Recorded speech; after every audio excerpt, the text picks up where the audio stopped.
Bonjour tout le monde, j'espère que vous allez bien. Si comme moi vous êtes isolé depuis plusieurs jours, peut-être que vous avez fini tout ce que vous aviez à voir sur votre Netflix. Il y a beaucoup de gens qui m'ont parlé de la télé-réalité Love is Blind ou même de Tiger King. J'ai regardé un épisode, honnêtement je sais pas quoi penser, je suis comme un petit peu perturbée. Bref, on connaît Netflix, on connaît Amazon Prime, YouTube et moi je me suis dit que j'allais vous proposer d'autres options intéressantes pour qu'on puisse continuer à faire la patate sur le divan en isolement. Des options dont plusieurs qui sont en français pour tous les âges, à commencer par ici-tout.tv. Il y a plusieurs séries originales. Il y en a certaines qui sont réservées aux abonnés de la section extra, donc des gens qui payent pour avoir accès à ça.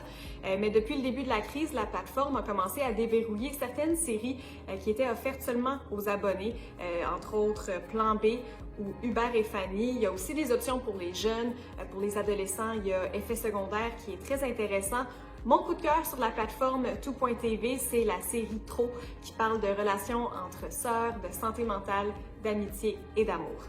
Autre option en français, la plateforme UniTV TV5 sur laquelle on retrouve entre autres la série humoristique acadienne Les Newbies, mais il y a aussi beaucoup de contenu super intéressant, des émissions de style magazine qui nous permettent de voyager un petit peu partout à travers le Canada en direct du salon.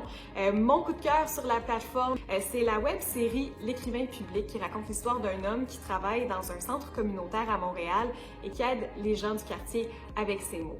Une autre option en français, TFO, qui a beaucoup de contenu pour les tout-petits ou même les adolescents, donc des capsules humoristiques, éducatives.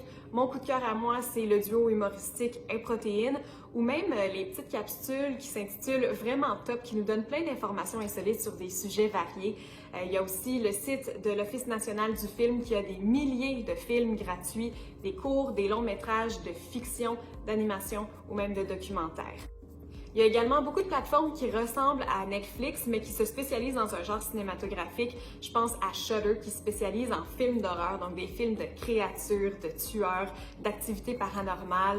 Il y a Sundance Now, qui mise beaucoup sur les films indépendants, ou même Broadway HD, qui spécialise en théâtre musical. Et ce qui est génial, c'est que la plupart de ces plateformes-là offrent des essais gratuits d'une semaine, et compte tenu de la situation dans laquelle on se trouve présentement, il y en a certaines aussi qui ont prolongé la période d'essai gratuit jusqu'à un mois. Donc, ça peut être une belle occasion à saisir. Il faut juste pas oublier de se désabonner à la fin pour pas recevoir de facture.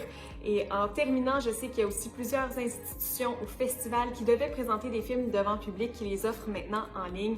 Il y a des grands opéras, le Festival du film sur l'art ou même les aventuriers voyageurs qui nous offrent de regarder les films en ligne.